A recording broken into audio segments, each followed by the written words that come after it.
Hey, I'm going to read Sylvester and the Magic Pebble, written by William Stegg.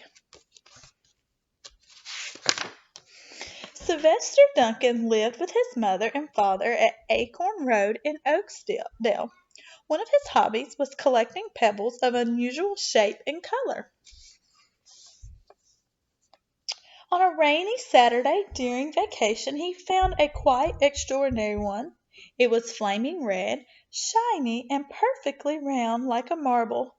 As he was studying this remarkable pebble, he began to shiver, probably from excitement, and the rain felt cold on his back. "I wish it would stop raining," he said. To his great surprise, the rain stopped. It didn't stop gradually as rain usually do. It ceased. The drops vanished on the way down. The clouds disappeared. Everything was dry, and the sun was shining as if rain had never existed. In all his young life, Sylvester had never had a wish gratified so quickly.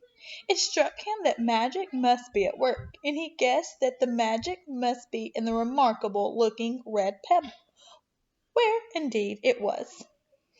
To make a test, he put the pebble on the ground and said, "I wish it would rain again." Nothing happened, but when he said the same thing holding the pebble in his hoof, the sky turned black.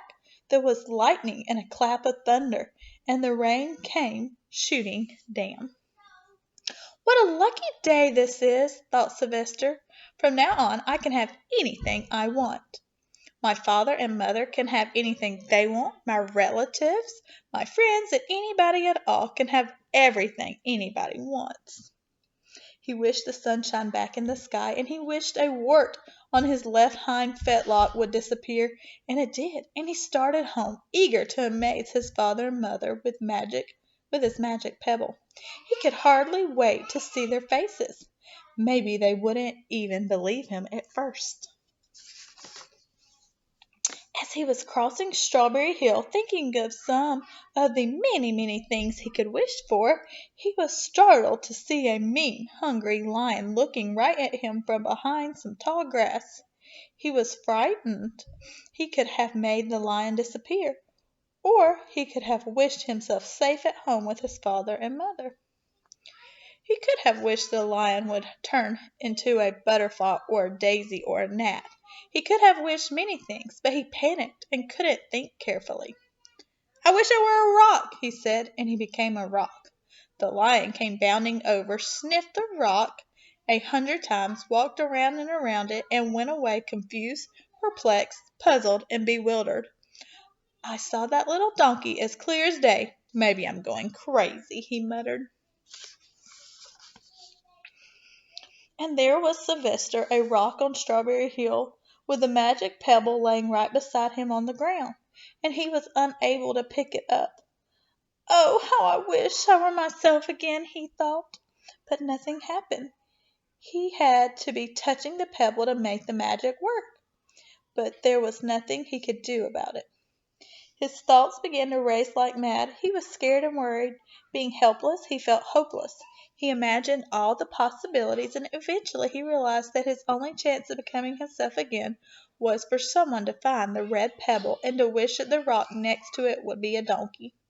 Someone would surely find the red pebble. It was so bright and shiny.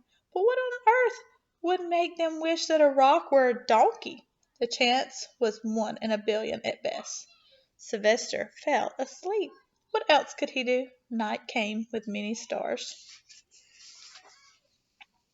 Meanwhile, back at home, Mr. and Mrs. Duncan paced the floor, frantic with worry. Sylvester had never come home later than dinner time. Where could he be? They stayed up all night wondering what had happened, expecting that Sylvester would surely turn up by morning. But he didn't, of course. Mrs. Duncan cried a lot, and Mr. Duncan did his best to soothe her. Both longed to have their dear son with them. "I will never scold Sylvester again as long as I live," said Mrs. Duncan, "no matter what he does." At dawn they went about inquiring all of the neighbors. All the dogs in Oaksdale went searching for him. They sniffed behind every rock and tree and blade of grass, into every nook and gully of the neighborhood and beyond, but found not a scent of him. They sniffed the rock on Strawberry Hill, but it smelled like a rock. It didn't smell like Sylvester.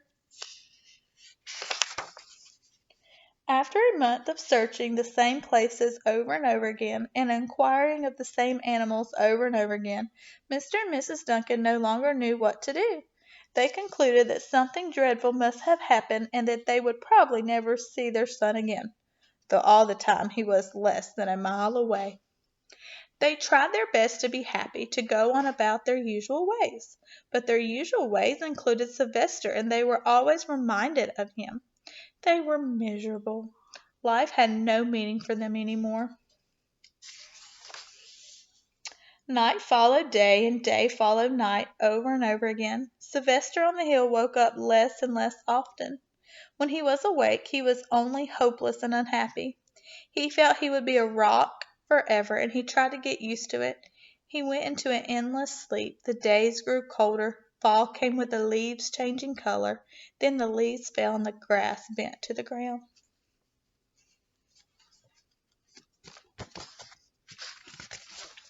Then it was winter. The winds blew this way and that. It snowed. Mostly the animals stayed indoors, living on the food they had stored up. One day a wolf sat on the rock that was Sylvester and howled because he was hungry. Then the snow melted, the earth warmed up in the spring sun, and things budded. Leaves were on the trees again. Flowers showed their young faces. One day in May, Mr. Duncan insisted that his wife go with him on a picnic. "Let's cheer up," he said. "Let's try to live again and be happy, even though Sylvester, our angel, is no longer with us." They went to Strawberry Hill. Mrs. Duncan sat down on the rock. The warmth of his own mother sitting on him woke Sylvester up from his deep winter sleep. How he wanted to shout, "Mother! Father! It's me, Sylvester! I'm right here!" But he couldn't talk. He had no voice. He was stone dumb.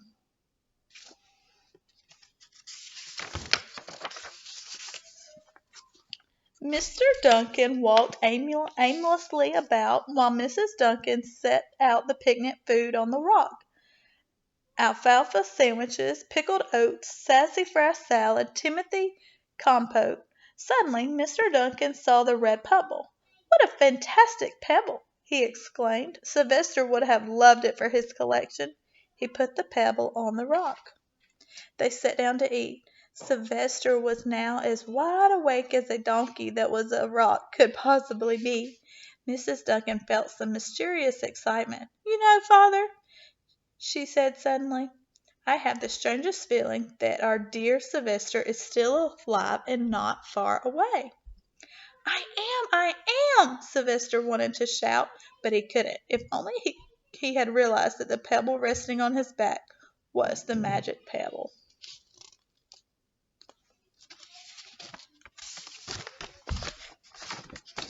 "Oh, how I wish he were here with us on this lovely May day," said Mrs. Duncan. Mr. Duncan looked sadly at the ground. "Don't you wish it too, Father?" she said. He looked at her as if to say, "How can you ask such a question?" Mr. and Mrs. Duncan looked at each other with great sorrow. "I wish I were myself again. I wish I were my real self again," thought Sylvester. And in less than an instant he was. You can imagine the scene that followed.